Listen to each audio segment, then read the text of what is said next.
نحمده ونصلي ونسلم على رسوله الكريم اما بعد اعوذ بالله من الشيطان الرجيم بسم الله الرحمن الرحيم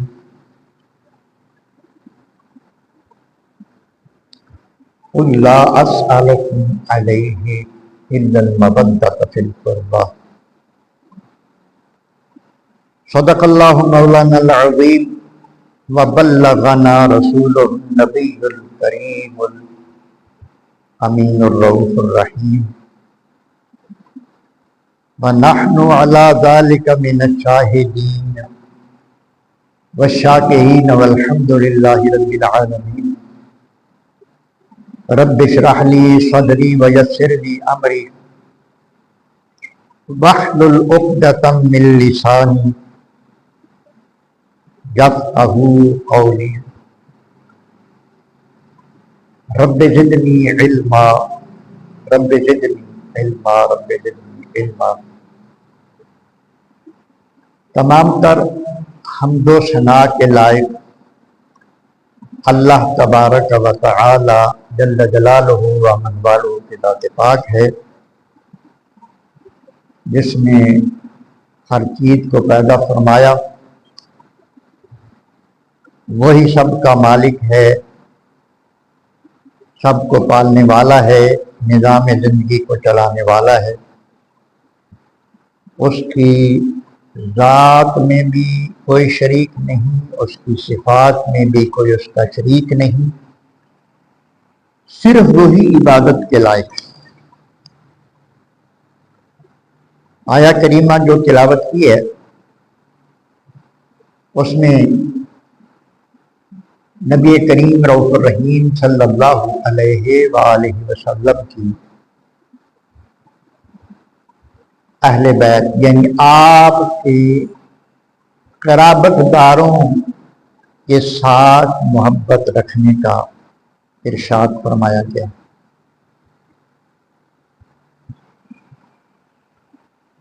آج کا جو موضوع ہے، وقت کی ضرورت کے مطابق یزید کے ہم عصر صحابہ کرام اور تابعین کا یزید کے متعلق بیان۔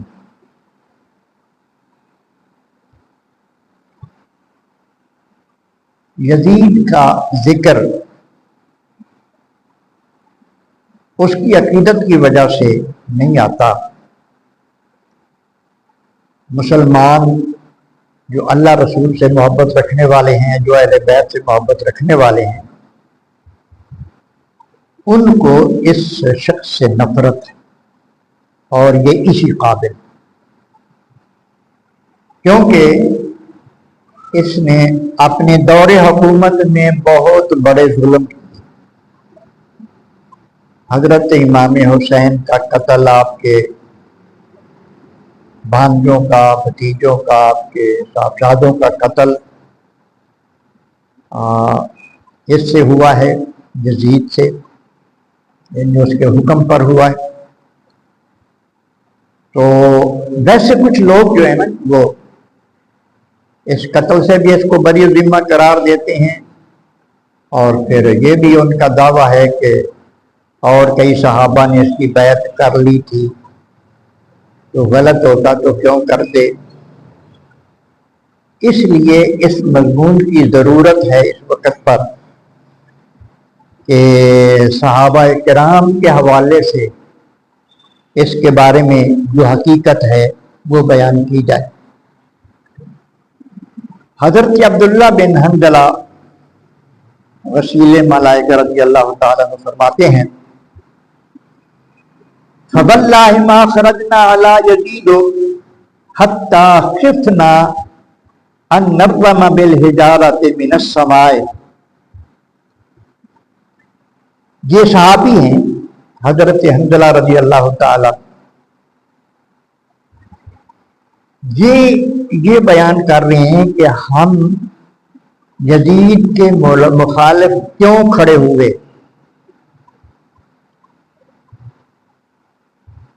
یہ فرماتے ہیں، یہ بیان کر رہے ہیں کہ ہم یزید کے مخالف کیوں کھڑے ہوئے۔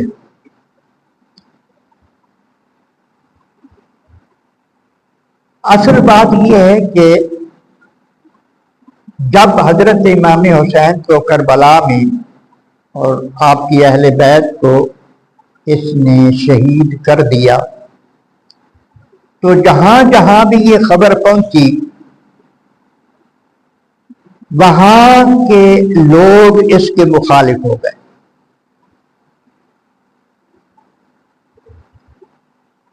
اور چونکہ یہ بہت بڑا جرم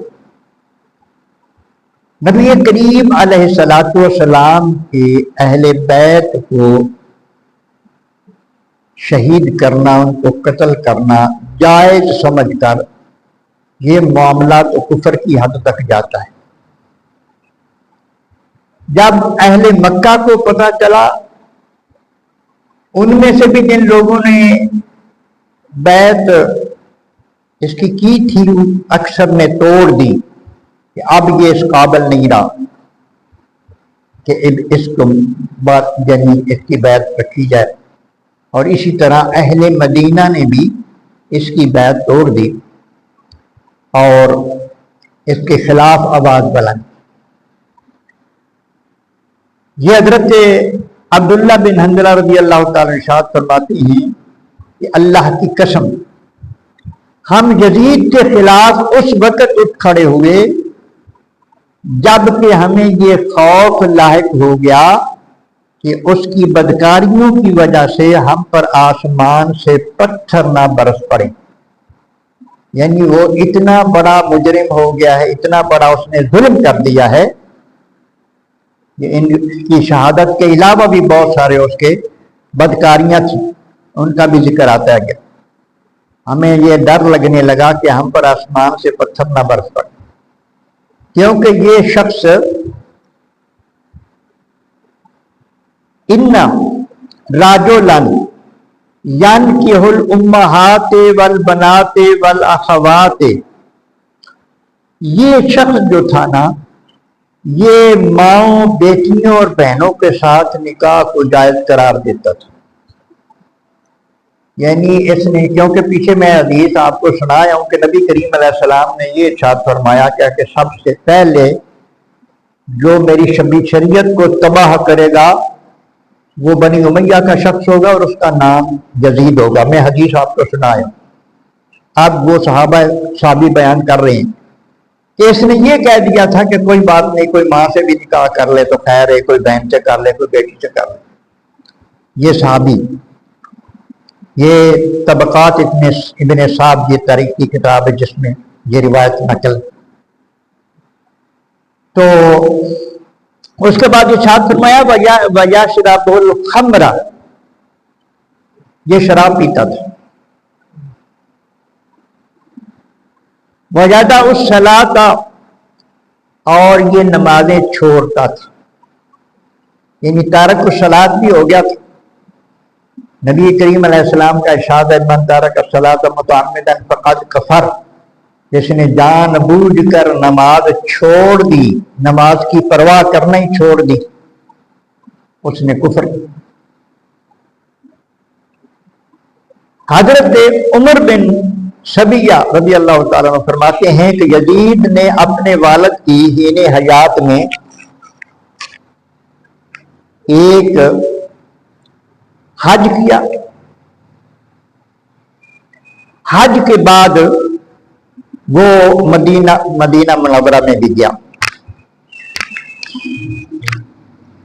مدینہ منورہ میں گیا اور وہاں اس نے شراب کی مجلس قائم کی۔ اتفاق سے حضرت عبداللہ ابن عباس اور حضرت امام حسین رضی اللہ تعالیٰ عنہ تشریف لائے اس کی ملاقات کے لیے۔ حضرت عبداللہ ابن عباس کو تو اس نے ملاقات کی اجازت نہیں دی، وہ واپس چلے گئے۔ حضرت امام حسین کو اس نے اندر آنے کی، جہاں جس مکان میں وہ تھا اندر آنے کی اجازت دی۔ جب آپ تشریف لائے تو آپ کو ایک سمیل آئی۔ آپ نے ارشاد فرمایا یہ بو کیسی؟ اس نے آگے سے جواب دیا کہ یہ ایسی خوشبو ہے جو شام میں بنتی ہے، یہ شراب وہاں سے بنوا کے لایا تھا، خاص قسم کی قیمتی۔ ثم دعا بقدح فشربہ، اس نے ایک پیالہ منگوایا شراب کا اور امام حسین کے سامنے ہی پی لیا۔ ثم دعا بآخر فقال اسق ابا عبداللہ، ایک اور پیالہ منگوایا۔ اس کی گستاخی دیکھیے، ایک اور پیالہ منگوا کے حضرت امام حسین کو پیش کر کے کہتے ہیں کہ اے ابا عبداللہ آپ پی لیا۔ حضرت ابو عبداللہ حضرت امام حسین کی کا نام کے ساتھ لگتا تھا۔ فقال له الحسین علیک شرایک ایھا المرء لا عین علیک منی۔ حضرت امام حسین رضی اللہ تعالیٰ نے ارشاد فرمایا کہ اس کو تو اپنے پاس رکھ، میں تو اس کو دیکھتا بھی نہیں۔ فقال یزید الا یا صاحب للعجب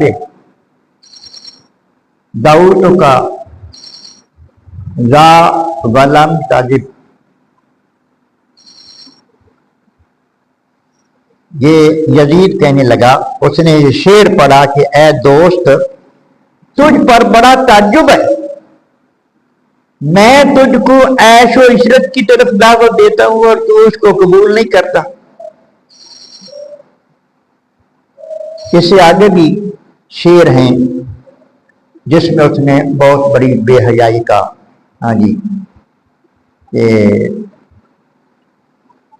مظاہرہ کیا اور حضرت امام حسین سے ایسی باتیں کی۔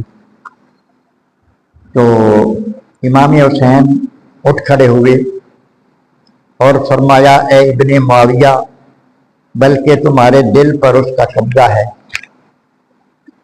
جو ہی آپ کی طرف شعر پڑھ کے ایک بات منسوب کی کہ میرے ہاں ایک حسینہ جمیلہ ہے جس کی آپ اپنے دل میں محبت رکھتے ہیں، تو یہ واحیاتی سن کر امام حسین کھڑے ہو گئے اور فرمایا کہ تیرا دل پر اس کا قبضہ ہے، میرا اس سے کوئی تعلق نہیں۔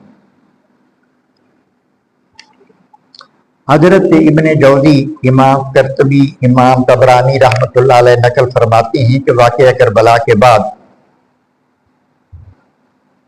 یزید نے اپنے چچا زاد بھائی عثمان بن محمد بن ابو سفیان کو مدینہ منورہ کا حاکم بنا کر مقرر کیا اور اس کو کہا کہ اہل مدینہ میں سے لوگوں کو میری بیعت کے لیے تیار کرنا، ان کے ذہن بنانا۔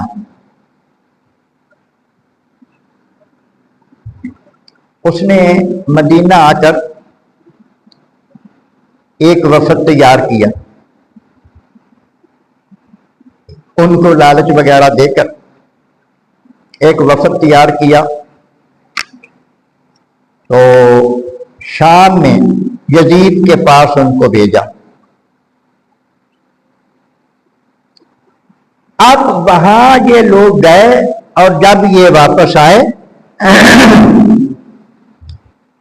تو امام لکھتے ہیں فلما راجع الوفد اظہروا واجتمع یزید وقالوا قدمنا من عند رجل لیس له دین۔ یہ وفد جب واپس آیا تو انہوں نے یزید کی برائیاں ظاہر کی اور کہا کہ ہم ایسے شخص کے پاس سے آ رہے ہیں لیس له دین، ان کی جس کا کوئی دین نہیں۔ اب پوچھے بندہ نہ بندیاں نوں، ہاں جی وہ بڑا متقی سی، وہ بڑا دیندار سی، بڑا پرہیزگار سی، اے جڑے وہ کول ہو کے آندے نے گوئیاں دندے پے نے حضور دے شہر دے مدینے دے لوگ کہتے ہیں کہ ہم ایسے شخص سے پاس کے ہو کے آئے ہیں جس کا کوئی دین نہیں، یشرب الخمرہ، وہ شراب پیتا ہے، تنبورے بجاتا ہے، گانے گانے والوں کے پاس بیٹھتا ہے اور گانے بجانے کرتا رہتا ہے اور وہ کتوں سے کھیلتا رہتا ہے۔ ہم تمہارے سامنے گواہی دیتے ہیں کہ ہم اس کی بیعت ہم نے ایسی توڑ دی، عبداللہ بن ابی عمر بن حفص نے مخزومی نے، اللہ اکبر، کہا کہ اگرچہ یزید نے مجھے بہت انعام و اکرام دیا ہے لیکن حقیقت یہ ہے کہ وہ دشمن خدا ہے، وہ خدا کا دشمن۔ یہ اہل مدینہ میں سے ایک شخص آ کے بتا رہا ہے کہ اگرچہ اس نے مجھے بہت یعنی انعام و اکرام رشوت کے طور پر، لیکن حقیقت یہ ہے کہ وہ دشمن خدا ہے، شرابی ہے۔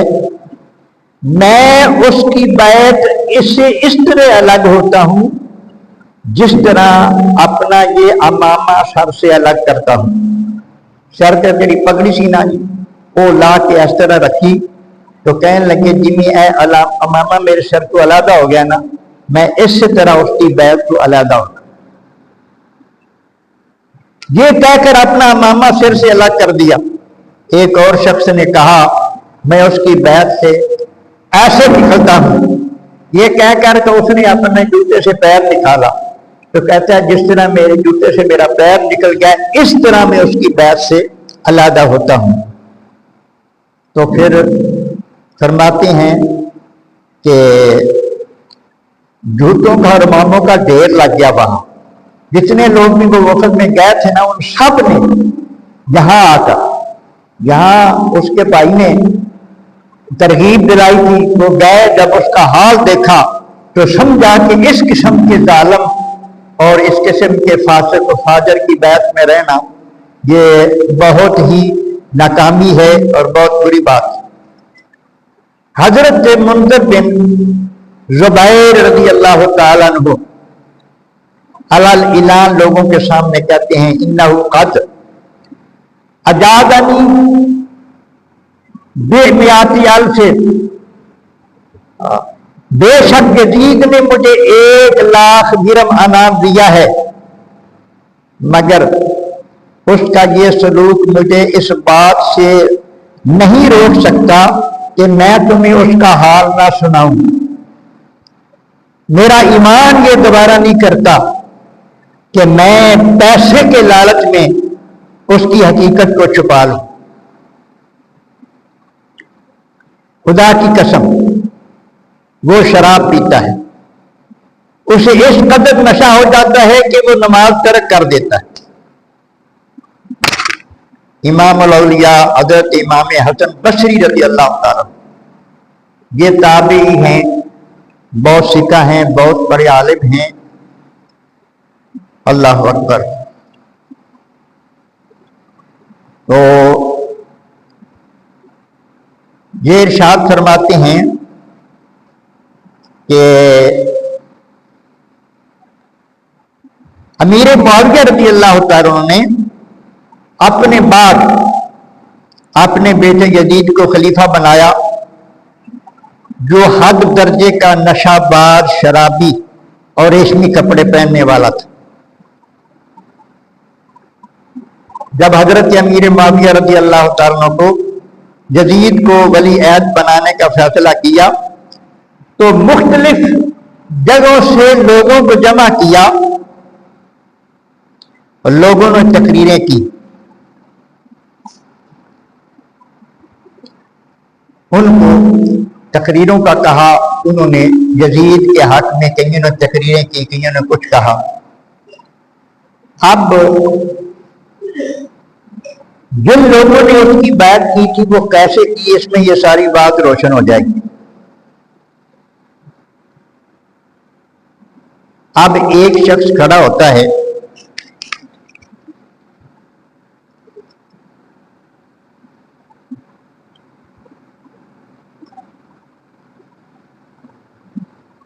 اس کا نام بھی یزید تھا، یزید بن مکنال ازری، یہ بیان کرتا ہے قال ھذا امیر المومنین و اشارہ الی معاویہ، حضرت امیر معاویہ رضی اللہ عنہ بیٹھے ہوئے ہیں، حضرت امیر معاویہ رضی اللہ صحابی، انہوں نے اس کو بنیاد مقرر فرمایا تھا، تو اس وقت حالات کے مطابق ان کا خیال یہ تھا کہ اگر اس کی جگہ پہ اور خلیفہ بن جاتا ہے تو پھر جنگیں شروع ہو جائیں گی، یہ شیطانیاں کرے گا تو اسی کو بنا دیتے ہیں خلیفہ، دوسرے صحابہ کے پتر شریف ہیں وہ برداشت کر لیں گے، ان کا نظریہ یہی تھا لوگوں کو خون سے بچانے کے لیے، ان کا نظریہ جو تھا نا وہ یہ، لیکن لوگ جو تھے نا وہ یہ سمجھ رہے تھے اس وقت بھی، تو اس شخص نے کہا کہ یہ حضرت امیر معاویہ رضی یہ امیر المومنین ہے، وَإِنْ هَلَكَ فَهَذَا وَإِشَارَةُ يَزِيدَ وَمَنْ أَبَى، اس نے کہا کہ اب جب یہ فوت ہو جائیں گے تو اس کے بعد امیر المومنین یزید ہوگا۔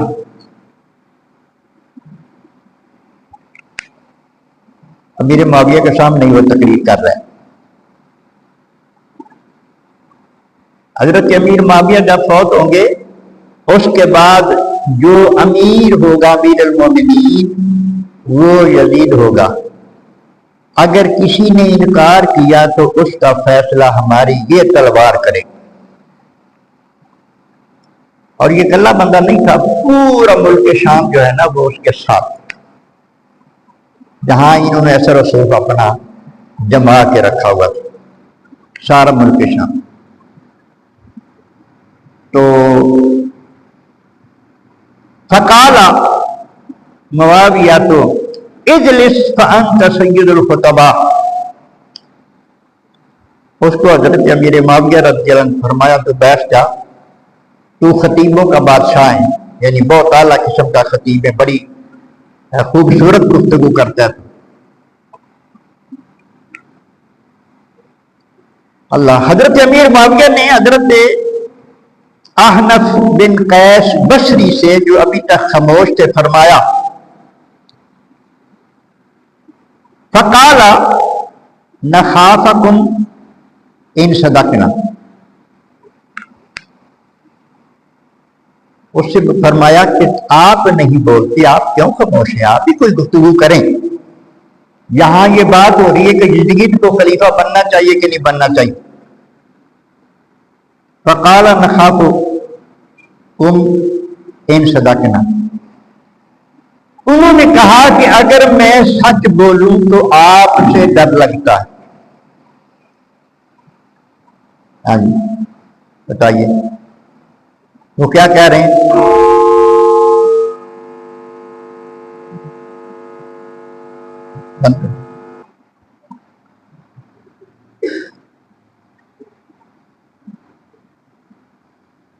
اگر میں سچ بولوں، بات یہ ہو رہی کہ یزید کو حکمران بننا چاہیے کہ نہیں بننا چاہیے۔ آج بھی کچھ مولوی صاحبان کہتے ہیں کہ وہ جو صحیح خلیفہ تھا امام حسین نے غلطی کی، اس کے خلاف آواز بلند کی، اب جو اس کے خلیفہ بنتے وقت جو صحابہ کرام جو تابعین موجود تھے وہ اس حقیقت کو کھول رہے ہیں، وہ کہتے ہیں کہ حضور اگر سچ بولنے تو آپ سے ڈر لگتا ہے، وَنَخَافُ اللَّهَ أَن كَذَبْنَا، اگر جھوٹ بولنے تو اللہ سے ڈر لگتا ہے۔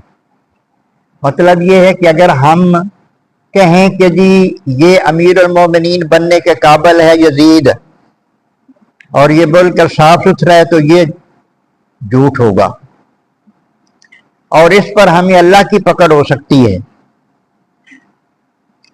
اگر کہیں کہ یہ اس لائق نہیں تو پھر آپ کے حواریوں نے نہیں چھوڑنا ہمیں، وہ تو کہہ چکے ہیں کہ پھر فیصلہ ہماری تلوار کرے گی.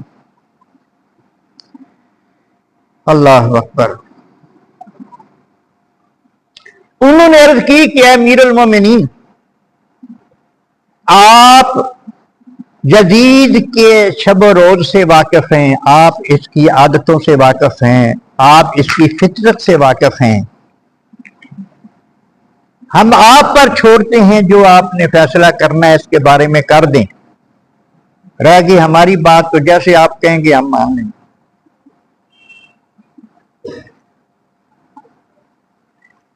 اب یہ ساری بات اس طرف جاتی ہے کہ جنہوں نے بھی بیعت کی تھی انہوں نے قتل سے بچنے کے لیے، خون خرابے سے بچنے کے لیے بیعت کی تھی. اللہ اکبر.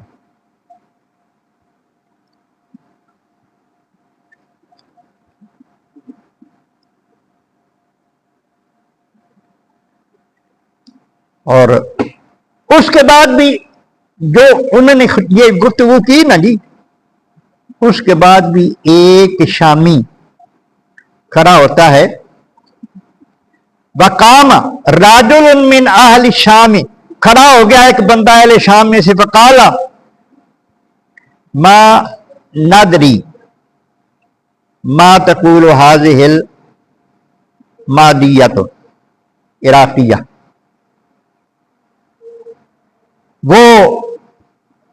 وہ شامی کہنے لگا کہ ہماری سمجھ میں یہ بات نہیں آ رہی، یہ شامی کیا کہہ رہا ہے. اس کا مطلب تو یہ تھا نا، یہ عراقی کیا کہہ رہا ہے، عراق سے آیا ہوا تھا نا وہ بندہ. ہم نہیں اس کی بات سمجھ سکتے یہ کیا کہہ رہا ہے، تو ہم اس کو سنا دیں کہ جہاں یہی بات چلے گی کہ ہم نے جو کہا ہے وہ سنیں اور ہماری بات مان لیں. جو یہ نہیں کرے گا ہمارے پاس پھر تلوار کی طاقت بھی ہے، ہم تلوار کی طاقت سے منا لیں گے. یہ ووٹ پہ رہے نے یزید. ہاں جی، اے جدید نو ووٹ پہ رہے جی. یہ ان خلیفہ جی صحابہ نے بیعت کر لی تھی جی، امام صاحب نے کیوں نہیں کی تھی جی، صحابہ نے انہیں کی تھی. اللہ اکبر.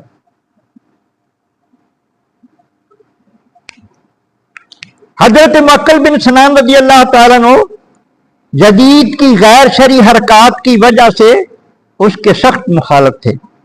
حضرت معاویہ نے جب یزید کی بیعت کے لیے ممالک محروسہ سے وفود طلب کیے تو ان کو بھی مدینہ والوں کے ساتھ زبردستی بیعت کے لیے بھیج دیا گیا. یہ شام پہنچے تو انہوں نے یزید کے ندیم خاص مسلم بن عقبہ مصرف کے سامنے یہ کہا، انی خرجت کرہن بیعت ھذا الرجل وقد کان من القضاء. میں اس شخص یزید کی بیعت کے لیے جبرن بھیجا گیا ہوں.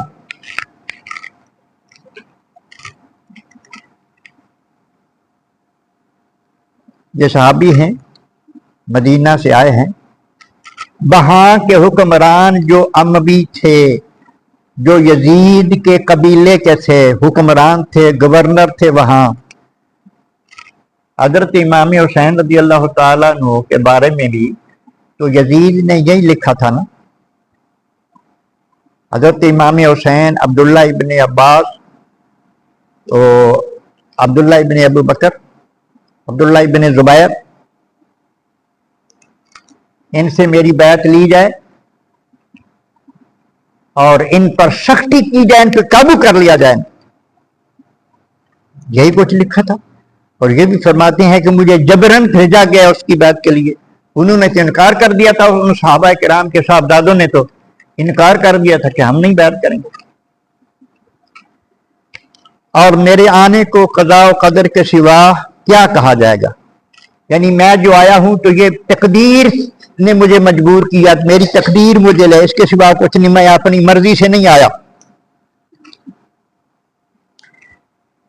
اور فرماتے ہیں جو شخص شراب پیتا ہو اور محرمات کے ساتھ نکاح کرتا ہو، یعنی ماں بہنوں کے ساتھ نکاح کو جائز سمجھتا ہو، وہ کس طرح اس بات کا مستحق ہے کہ اس کی بیعت کی جائے۔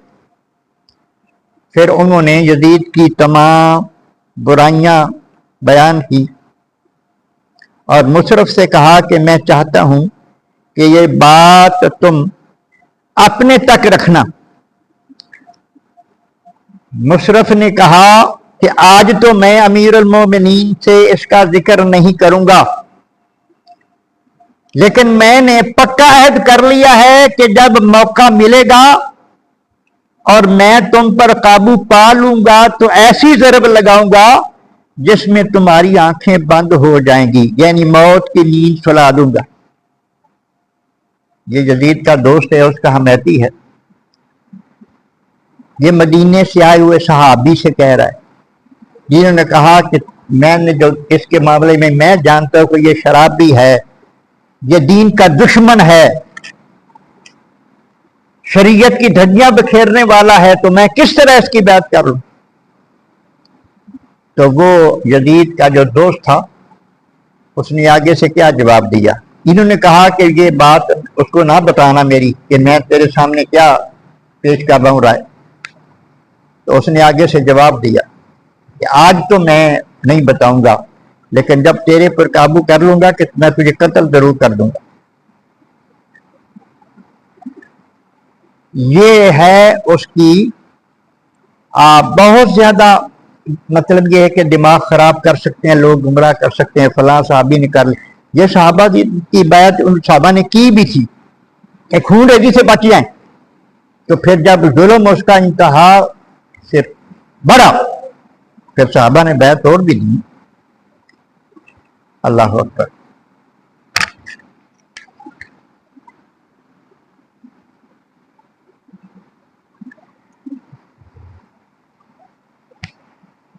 اب ایک بات عام طور پر یہ کہتے ہیں لوگ کہ کہیں سے ثابت نہیں کہ یزید نے حکم دیا ہو عبداللہ ابن زیاد کو کہ امام حسین کو قتل کر دینا، ثابت نہیں۔ پتہ نہیں ان کو کیوں ثابت نہیں ہوا، بڑی مشہور باتیں۔ اللہ اکبر۔ یہ جب معرکہ کربلا یہ معاملہ مکمل ہو گیا اور جب لوگوں کو پتہ چلا، بالخصوص جب اہل بیت اطہار کی بیبیاں یہ مدینہ واپس پہنچی تو مدینے میں تو قیامت برپا ہو گئی۔ لوگ ظاہر نبی کریم علیہ السلام کے امتی سے، حضور کے صحابہ تھے، تابعین تھے، حضور کی آل پاک، نبی کریم علیہ السلام کے ارشادات کہ ان سے تم نے محبت کرنی ہے، ان کی محبت ایمان کی اصل ہے۔ نبی کریم علیہ السلام کے چچا حضرت عباس دکھی ہو کر حضور کے پاس آتے ہیں، آپ نے فرمایا چچا کیا بات ہے؟ یہ پہلے کی بات کر رہا ہوں۔ انہوں نے عرض کیا کہ حضور بات یہ ہے کہ لوگ آپس میں بڑی خوش طبعی سے گفتگو کر رہے ہوتے ہیں، ایک دوسرے سے پیار سے بات کر رہے ہوتے ہیں، لیکن اگر ہم اچانک وہاں چلے جائیں اور جا کے بیٹھ جائیں تو وہ بات کا رخ بدل دیتے ہیں، ہم سے بات چھپاتے ہیں، ہمارے ساتھ اس طرح محبت کے ساتھ بات نہیں کرتے۔ تو نبی کریم علیہ السلام نے برسر منبر یہ ارشاد فرمایا کہ لوگوں جو میرے خاندان کے لوگوں سے محبت اپنے دل میں نہیں رکھتا، یاد رکھو ان کے دل میں ایمان داخل ہی نہیں ہو سکتا۔ جب تک میرے قرابت داروں کی، اب یہ حضور کے چچا تھے، جب تک میرے قرابت داروں کی محبت تمہارے دل میں نہیں آتی اس وقت تک تمہارے دلوں میں ایمان داخل نہیں ہو سکتا۔ تو جو ان سے بغض رکھے، اہل بیت سے بغض رکھے، یہ جو کچھ بھی کربلا میں ہوا یہ بغض کی وجہ سے ہوا ہے یا محبت کی وجہ سے ہوا؟ جو کچھ یزید کے لشکر نے کیا، جو کچھ، یہ سارا بغض کی وجہ سے۔ اب جب اہل مدینہ کو پتا چلا کہ حضور کی عطرت کو اس نے ذبح کر دیا ہے، اہل مکہ کو پتا چلا کہ اس نے یہ ظلم کر دیا ہے، اہل مکہ بھی اس کے خلاف ہو گئے، اہل مدینہ بھی اس کے خلاف ہو گئے۔ اس نے ابن زیاد کو بلایا، یہ طبقات ابن سعد، ابن اسیر، البدایہ والنہایہ، ان میں یہ باتیں موجود ہیں۔ ابن زیاد کو بلایا، اس سے کہا کہ اب آپ مدینے پہنچیں اور اس کے بعد مکے جائیں اور ان لوگوں کی سرکوبی کریں، وہ میری بیعت توڑ رہے ہیں، وہ میری بیعت توڑ رہے ہیں، ان کو ذرا پتہ دلا ہے ان کو۔ جو بندہ پیغام لے کے آیا تھا ابن زیاد کے پاس، اس بندے کو ابن زیاد نے کہا، یہ بات کتابوں کے اندر موجود ہے، اس جدید کا پیغام سن کے ابن زیاد نے کہا کہ اس فاسق کی خاطر، کون فاسق؟ جدید، یہ ابن زیاد کہہ رہا ہے، اس فاسق کی خاطر، اس کے حکم پر میں نے ابن رسول حسین کا قتل کیا ہے۔ وہ بھی کہہ رہا تھا ابن رسول کا بیٹا، میں نے نبی دے پتر نو دے ظالم دے فاسق فاجر دے کین تے قتل کیتا ہے۔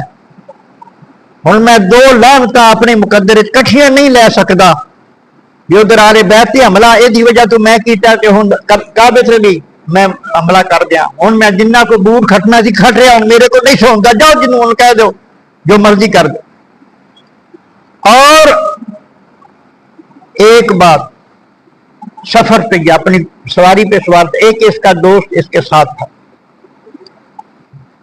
یہ جیسے بندہ بڑا غمگین ہوں، یہ ابن زیاد جس کے حکم پر، اس نے یزید کے حکم پر سارا کچھ کیا، اس نے سارا لشکر بھیجا وغیرہ، گورنر تھا کوفے کا،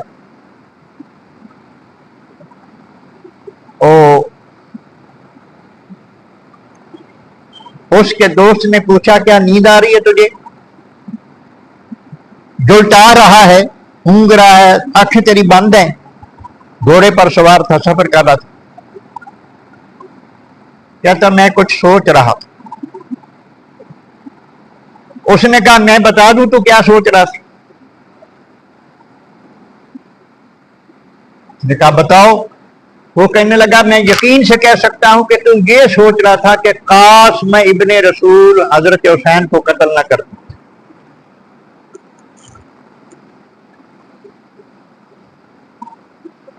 اس نے کہا ہاں، لیکن میں نے ایک مجبوری کے تحت قتل کیا ہے۔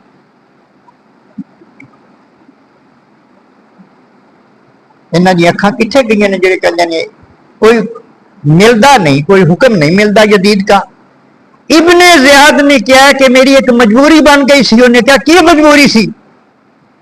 اس نے کیا مجبوری یہ سی کہ مینوں یزید نے حکم دے دیتا سی کہ یا تو حسین نو قتل کر تو یا میں تینوں قتل کراں گا۔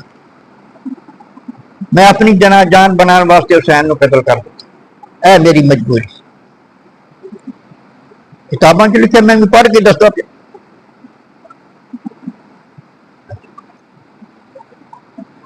اب پھر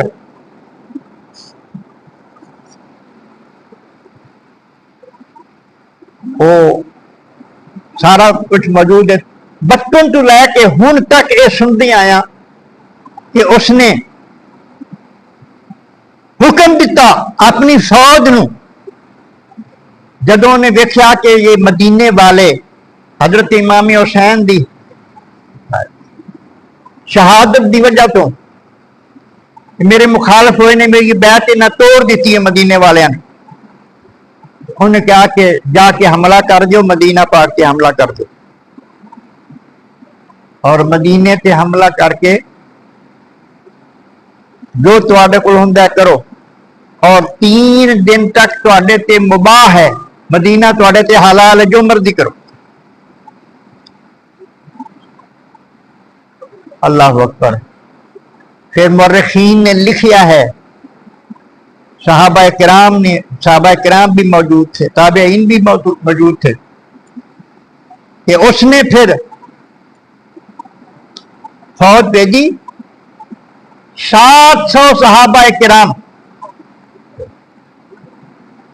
700 صحابہ کرام شہید ہوئے مدینہ کے اندر۔ یہ یزید کے حکم پر یزید کی فوج نے یہ کام کیا،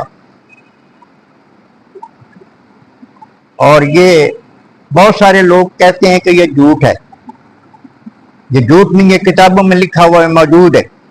وہ صرف اصل بات یہ ہے کہ ان کی بد نصیبی ہے کہ یزید کی محبت ان کے دل میں آ گئی ہے بجائے اہل بیت کی محبت کے، اور اس کے وکیل بن گئے ہیں۔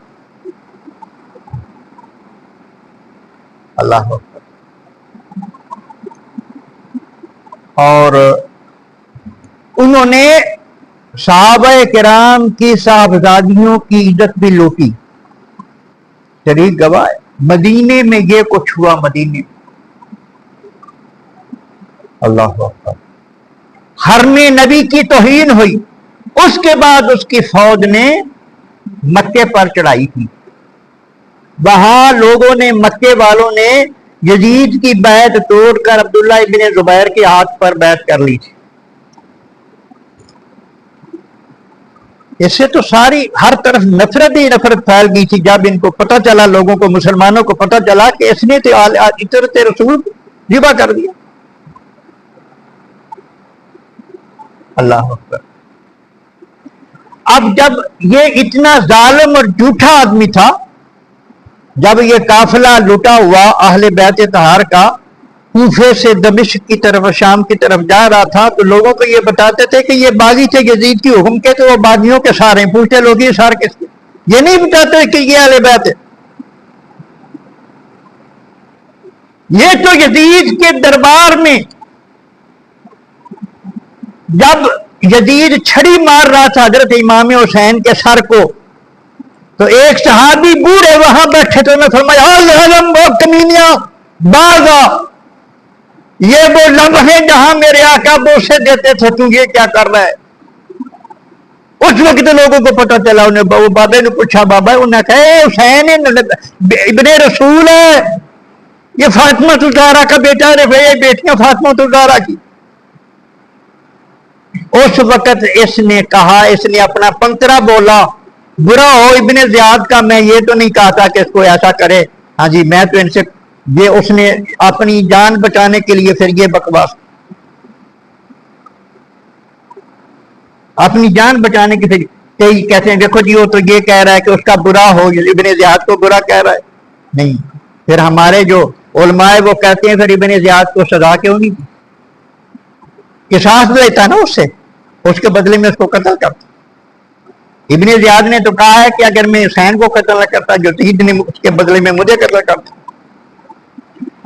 تو قصہ مختصر یہ ہے کہ اہل بیت کی محبت ایمان کی اصل ہے، جس کی بے شمار حدیثیں ہیں، جس کے بارے میں اللہ تبارک و تعالی نبی کریم علیہ السلام کے حضور نے فرمایا، اہل بیت کی محبت سے میری محبت نصیب ہوتی ہے، اور میری محبت سے اللہ کی محبت نصیب ہوتی ہے، اور جس کو اللہ کی محبت نصیب ہو جائے وہ جنتی ہو جاتا ہے۔ اللہ پاک عمل کی توفیق عطا فرمائے۔